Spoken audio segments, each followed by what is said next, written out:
కొన్నిసార్లు సడన్‌గా కన్‌ఫ్యూజన్, ఎక్కువగా నిద్ర ఉండడం, వామిటింగ్ లేదా జాండీస్ సింప్టమ్స్ కనిపిస్తున్నాయా?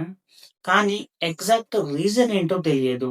అలాంటప్పుడు డాక్టర్ చెప్పే important blood test ammonia test. దీనిని అమోనియా డబ్ల్యూబీ హెపారిన్ టెస్ట్ అని కూడా అంటారు. అమోనియా అంటే మన బాడీలో ప్రోటీన్ డైజెస్ట్ అప్పుడు ప్రొడ్యూస్ అయ్యే వేస్ట్ సబ్స్టెన్స్ ని నార్మల్లీ లివర్ ఈ అమోనియాని ప్రాసెస్ చేసి కంట్రోల్ చేస్తుంది. కానీ లివర్ ప్రాపర్ గా వర్క్ చేయకపోతే బ్లడ్ అమోనియా లెవెల్స్ పెరిగిపోతుంది. అందుకే బ్రెయిన్ మీద ఎఫెక్ట్ చూపిస్తుంది. ఈ test liver disease, liver failure లేకపోతే సివియర్ జాండిస్ సబ్స్ట్రాక్ట్ ఉన్నప్పుడు చేస్తారు. ఈ టెస్ట్ కి బ్లడ్ శాంపిల్ హెపారిన్ ట్యూబ్ లో కలెక్ట్ చేస్తారు. రిపోర్ట్ అబ్నార్మల్ గా వస్తే పానిక్ అవ్వాల్సిన అవసరం లేదు.